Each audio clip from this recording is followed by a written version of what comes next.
안녕하세요. 주식경제 유토피아 주토피아에 오신 것을 환영합니다. 자, 2024년 1월 한국 증시 전망 예보할 거고요. 자, 오늘 같은 경우는 악재에 대해서 조금 집중적으로 살펴볼 겁니다. 지금 연일 악재가 나오고 있어요. 그래서 이 악재가 시장이 상승하는데 조금 제한적인 그런 부분을 계속해서 만드는 그런 요인을 만드는 그런 지금 모습이에요. 그래서 이 크고 작은 악재가 시장에 어느 정도의 영향을 끼칠 수 있는지 이런 것들 좀 살펴보도록 하고요. 제 채널에는 대공황이나 금융위기 이런 키워드를 좋아하시는 분들이 참 많아요. 그리고 그러다 보니까 또 이제 노출하는 거 제가 이제 다 확인하거든요. 제 채널에서 제가 올리는 그 이제 영상이 노출되는 그 대상이 이런 데 관심 있는 분들이 너무나도 많습니다. 이런 데 관심 있는 분들 중에 지금 또 이제 시장이 좀 또 내리니까 또 이제 뭐 지금이 고점이다. 공황이 올 거다. 금융위기다. PF 문제 터졌다. 미쳤다. 이렇게 생각하시는 분들이 있잖아요. 그렇지 않을 수 있다라는 거 분명히 아셔야 돼요. 2023년은 물론 제가 시장 전망을 잘해서 정말 확률 높게 잘 맞췄지만 뭐 2024년은 또 잘 못 맞출 수도 있죠. 그렇지만 저는 계속해서 분명히 지금 시장은 팔 때가 아니라 어, 담아야 될 때다. 만약에 조정이 나오면 담아야 될 때다. 이렇게 이야기하는 거는 다 이유가 있단 말이에요. 그래서 여러분들이 이런 것들을 좀 새겨 들으시고 제 영상들을 보시면서 내가 혹시라도 잘못된 방향을 보고 있는 게 아닌가 이런 생각을 좀 할 필요가 있다라는 거죠.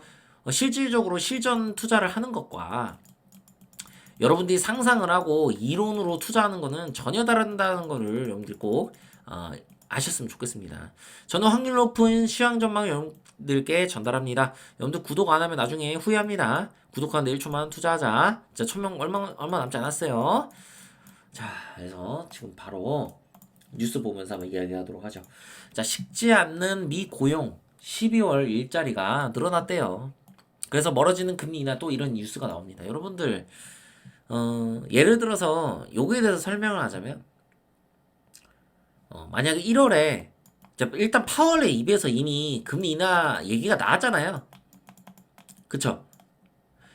그런데 만약에 1월 고용지표들과 그리고 소비자 물가지수 뭐 CPI 그리고 개인 소비 지출 물가지수 뭐 이런 게 다 1월에 봤는데 막 다 안 좋게 나오는 거예요. 그리고 2월도 갔는데 안 좋게 나왔어. 이럴 경우에는 이제 좀 안 좋을 수가 있습니다. 시장이 많이 안 좋을 수가 있습니다. 그러나 아직 1월에 첫째 주 이제 지났습니다. 그런데 지금 이 뉴스 나왔다고 뭐 물가가 안 잡히네 이런 이야기를 하는 거는 진짜 저는 잘못된 거라고 생각하거든요. 이게 오히려 물가가 갑자기 물가가 아니라 고용 시장이 빠르게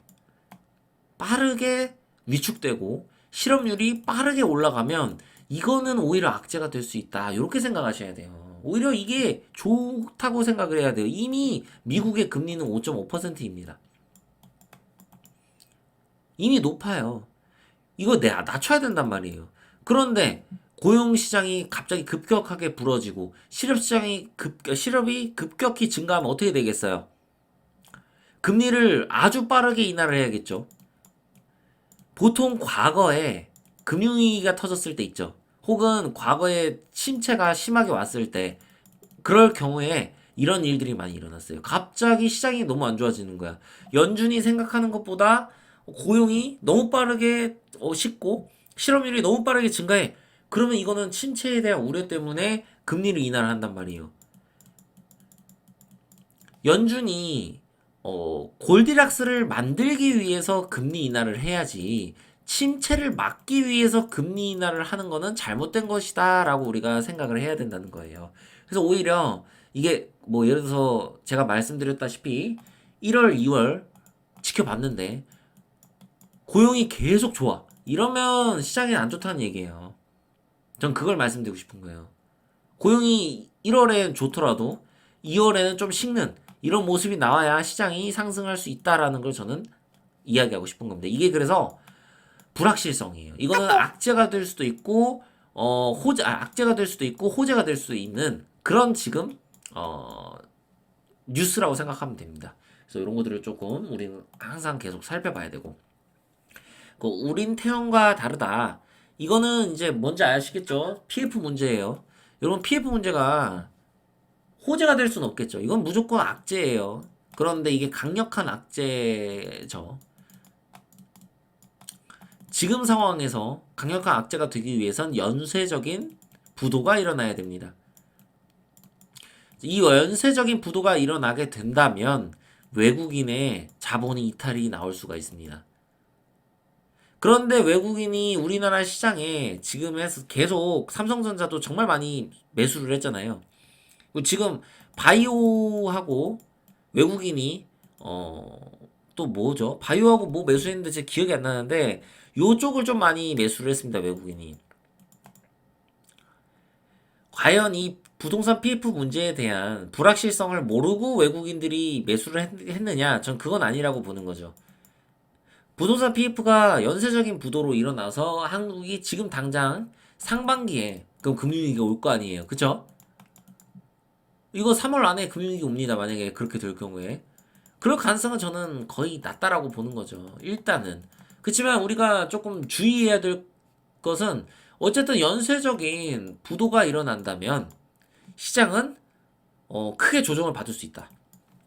그리고 크게 조정을 받고 그래서 2월에도 좀 안 좋은 모습을 보일 수도 있다. 뭐 이렇게 생각을 할 수가 있다는 거죠. 그래서 연쇄적인 부도가 나는지 안 나는지 1월에 지켜보면 이거는 답이 나올 테니까 일단은 1월에 조정 받을 때 그것을 좀 기회로 삼을 필요가 있다라는 거죠. 자, 북한이 사흘 연속이나 때렸대요. 연평도 북방에서. 이것도 악재예요. 그런데 여기에서 더 하면 안 돼요. 이거는 진짜 초단기 악재거든요. 초단기. 왜냐면 이미 북한이 우리를 못 때릴 거라고 다들 생각하잖아요. 근데 여기서 만약에 연평도를 직접 때리는 거예요. 혹은 연평도가 아니라 천안함 제2의 천안함 사태를 일으키는 거예요. 그럴 경우에는 좀 시장이 많이 출렁일 수 있습니다. 왜 그럴까요? 제가 요거 사실 우려 정도 하고 있습니다. 만약에 그럴 경우에는 부동산 PF 문제가 부각이 더 크게 될 수가 있어요. 금융시장이 불안해져요. 북한이 포격을 심하게 하면 외국인의 자본이 이탈이 나온단 말이에요. 그러면서 환율이 급등을 해요. 그래서 환율이 급등하게 되면 당연히 시장이 불안하니까 크게 폭락할 수가 있죠. 그래서 북한이 그런 짓을 하는지 우리가 좀 잘 체크를 해볼 필요가 있고요. 다만 저는 내년에 올해 트럼프가 공약을 하지 않았습니까? 자기는 내가 대통령 되면 북한 그냥 핵 인정해주고 핵 너네 가진 거 핵무기 인정해줄게. 대신에 우리랑 협상해서 더 이상 핵 확산을 막는 쪽으로 가겠다. 요렇게 얘기했습니다. 아마도 핵 보유국 인정하겠다는 얘기예요, 북한을. 그럼 김정은이 이걸 모를까요? 김정은이 이미 알고 있어요. 그렇기 때문에 트럼프가 될지 바이든이 될지 아니면 헤일리가 될지 아무 모르는 상태에서 그렇게 큰 도박을 하지는 저는 않을 거라고 봅니다. 오히려 이거는 저는 그냥 가볍게 끝내고 내년을 기다릴 것 같습니다. 누가 대통령이 되는지. 그래서 저는 시장을 긍정적으로 봤으면 좋겠어요. 그런데 만약을 말씀드리는 거예요. 북한이 심한 행동을 하면 분명히 이거는 우리나라의 금융 위기까지 올 수 있는 가능성, 그러니까 금융이 온다는 얘기가 아니라 금융 위기에 버금가는 어떤 이제 그런 금융시장의 불안이 있을 수 있다라는 거죠. 그래서 이건 우리가 주의를 해야 된다. 자, 차트 한번 보겠습니다. 코스닥부터 볼게요, 오늘은. 코스닥은 또 계속해서 좋은 모습을 보여요, 여러분. 과연 월요일 날은 코스닥이 더 좋을까요? 뭐 충분히 좋을 수도 있죠. 코스닥이. 어떻게 될지는 가봐야지 압니다.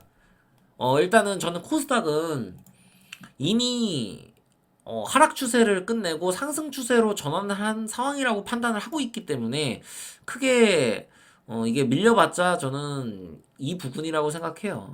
그래서 코스닥 같은 경우는 신경 쓸 필요가 별로 없을 거라고 저는 보고 있고요. 근데 변동성은 클 수 있죠. 변동성은. 근데 코스닥도 결국엔 코스피처럼 키 맞추기를 해야 돼요.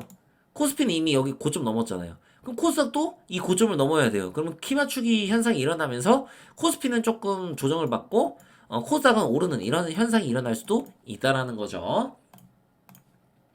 코스피 한번 보겠습니다. 코스피 같은 경우는 21선에 지금 눌려있죠. 이게 과연 21선을 지지하고 상승 추세로 다시 전환하겠느냐, 이건 조금 지켜봐야 돼요. 제가 앞서 설명드린 세 가지 악재, 지표, 경제지표, 미국의 경제지표 발표, 그리고 북한의 도발의 수위, 도발 수위, 이게 심해지면 안 된다고 얘기했어요, 여기서. 그리고 부동산 PF 문제, 이 연쇄 부도, 부동산 PF 연쇄 부도를 얘기하는 겁니다. 연쇄적으로 부동산 PF에 관련된 기업들이 연쇄 부도가 날 경우에 시장이 크게 밀릴 수 있음을 생각을 해보자. 코스피 같은 경우는 그러니까 얘가 20선을 깰 가능성도 상당히 지금은 높다라고 얘기하는 거예요. 그래서 만약 20선을 이탈하면 여러분들 어떻게 대응을 해야겠어요? 이러한 뉴스들을 살펴보면서 악재들을 해소가 되는지 보는 거죠. 그래서 그 악재가 해소됐을 때 시장이 반등이 나오는가 이런 걸 살펴보고 21선을 다시 뭐 이탈하고 돌파할 때 매수하는 것도 너무나 좋은 매매 방법이고요. 지금 1월 시장에서. 그리고 얘가 이제 눌릴 만큼 눌렸을 때 이런 지지 라인, 제가 설명드린 이 지지 라인에서 매수를 하는 것도 너무나도 좋은 매매 방법입니다. 지금 기법이고. 그래서 이런 것들을 여러분들이 생각하고 투자를 하셔야 된다. 그리고 제가 올해 2024년에 변동성이 분명히 클 거라고 이야기를 했기 때문에, 물론 저는 상반기에는 좀 상승 추세로 갈 거라고 생각을 하는데, 또 모르죠. 이런 악재들이 너무 크게 터져서 상반기에 변동성이 클지도. 그런데 저는 결국에는 상반기에 변동성이 크다고 하더라도, 이 저점을 이탈하는 일은 없을 거라고 보고 있어요. 예, 그렇게 시장을 보고 있습니다. 삼성전자 한번 보겠습니다. 삼성전자 79,000원을 찍고 지금 79,000 거의 900 얼마죠? 950원인가? 이거 찍고 지금 내려왔잖아요. 아직 21선도 도달을 안 했어요, 삼성전자가. 그래서 삼성전자가 추가적으로 밀리면서 20선 도달하고 코스피가 밀릴 수도 있겠죠. 그쵸? 그래서 코스피가 21선 이탈할 수도 있다라는 거예요. 근데 삼성전자가 또 여기 20선에서 또 반등이 재차 나올 수도 있어요. 제 생각에는 삼성전자가 이렇게 죽지 않고요. 저는 삼성전자가 이렇게 죽으면서 횡보할 거라고 봐요. 저는 시장이. 그러니까 죽더라도 이건 횡보예요, 횡보. 그래서 반도체를 하시는 분들은 매도의 기회가 저는 충분히 있을 거라고 생각합니다. 욕심을 부리지 않는 이상은 매도의 기회가 충분히 있을 거라고 보고, 반도체가 지금 엄청 많이 올랐잖아요. 제조 반도체 뭐 계속 오르잖아요. 네오셈도 막 계속 오르고 지금 소형주가 막 오르고 있어요. 그런데 보통 제 시장 경험상 마지막 피날레가 소형주인 경우가 많아요. 제 경험상은. 그러니까 대형주가 오르고 그 다음에 좀 이제 대형주보다 작은 뭐 소부장주라고 하는 그런 대장주들이 오르고, 그 다음에 이제 소형주가 오르고 나서 피날레를 끝내고 조정을 받는 이런 현상들이 그동안 좀 많이 일어났다라는 걸 여러분들 말씀드리고 싶은 거예요. 그래서 저는 반도체가 물론 좋지만 그렇게 크게 먹을 자리는 없다라고 판단을 하고 있어요. 근데 파동은 나오겠죠. 이렇게 해서 20에서 반등 나오면서 다른 반도체 관련주들도, 왜 반도체 사고 싶어 하는 사람들이 있으니까. 반도체가 좋다는 거 지금 다 알잖아. 근데 되게 웃긴 게 반도체가 좋다는 거를 보통 이 구간에서 지금 많이 알았어요. 사람들이. 막 제조 반도체도 오르고 막 계속 그러니까 다른 거는 지지부진한데. 그래서 저는 여기가 조금 반도체가 지금 이미 고점을 찍었거나 단기 고점, 아니면 추가적으로 좀 더 상승하더라도 거의 고점이라고 판단하고 있습니다. 그래서 이런 것들 여러분들 참고하시면 좋을 것 같고요. 에코프로 한번 볼게요. 자, 에코프로가 여기서 저점을 찍고 바닥 3번을 찍고 지금 올라가려고 하고 있습니다. 에코프로 같은 경우는 여기서 만약에 추가적인 상승이 이렇게 나오게 된다면, 여기서 양봉이, 그러면 접근을 할 수도 있겠지만 이거 하지 말라고 제가 100번 1000번 얘기하잖아요. 얘가 이제 만약에 좋은 흐름을 보인다면 코스닥 시장, 코스피 시장이 아마 조금 버텨주겠죠. 그래서 얘가 횡보를 하는지 추가적인 하락이 나온지 이런 거 좀 지켜볼 필요성이 있고, 얘가 대장은 아니에요. 지금 뭐 에코프로 BM을 따라 오르고 있어요. 에코프로보다는 차라리 얘가 더 나은데, 저는 얘도 좀 물음표를 주고 싶어요. 여기 있는 이거 해먹은 거, 여기 이 저항을 뚫어봤자 얼마나 뚫겠어요. 제가 봤을 때 횡보하거나 추가적인 하락이 있지 않을까, 저는 이렇게 생각하고 있습니다. 올라도 제한적인 오름일 것이다, 에코프로 BM이. 이렇게 이야기하고 싶고요. 그리고 한농화성 한번 볼까요? 한농화성 같은 경우는 얘는 그거죠. 전고체 배터리. 그리고 시총도 작단 말이에요. 그렇기 때문에 오히려 2차 전지 관련주가 주목을 받는다고 하면, 이 전고체 배터리 호재가 얼마 전에 나왔어요. 이거는 제가 다음 시간에 언제 한번 호재 살펴보도록 하고, 이런 호재로 인해서 제가 봤을 때는 전고체 배터리가 올랐으면 올랐지, 기존에 올랐던 2차 전지 관련주가 오르지는 못할 것이다. 오르더라도 제한적일 것이다 라고 저는 생각을 조금 하고 있고요. 그 예전에 한번 제가 시노펙스 한번 본 적이 있는데, 이제 시노펙스 한번 볼게요. 시노펙스 진짜 많이 올랐다, 그죠? 시노펙스 요 구간에서였나? 아, 여기였을 거예요. 제가 요 구간에서 시노펙스는 되게 좋다, 근데 우리가 매수를 하려면 요 구간에서 매수를 해야 된다, 이런 얘기를 한 적이 있는데 그냥 날아가 버렸네요. 그죠? 그래서 시노펙스 같은 경우도 너무나도 좋은 종목이라고 생각했는데, 역시 이렇게 해서 날아가는 모습이 보여져요. 이게 반도체까지도 엮이면서 굉장히 많이 올랐어요. 그래서 이렇게 굉장히 많이 오른 종목은 건들면 안 되겠죠. 여러분들은 투자하실 때 이런 데서 돌파를 하는 시점에서 공략을 하거나, 아니면 이렇게 눌릴 때 이런 시점에서 공략하셔야 주식 투자에서 성공하실 수가 있거든요. 그래서 이런 것들을 좀 참고하셔서 투자를 활용하셨으면 좋겠고요. 어쨌든 지금 시장이 굉장히 조금 불안한 시장이고 악재들이 계속 터지고 있지만, 28 전쟁보다는 큰 악재가 아닙니다. 이게 단언컨대 28 전쟁보다는 큰 악재가 아니에요. 그렇기 때문에 우리가 시장 긍정적으로 보시면서 눌렀을 때 매수의 기회로 보시는 게 여러분들이 투자하시는데 도움이 되실 것이다, 저는 이렇게 말씀드리고 오늘 끝내도록 하겠습니다.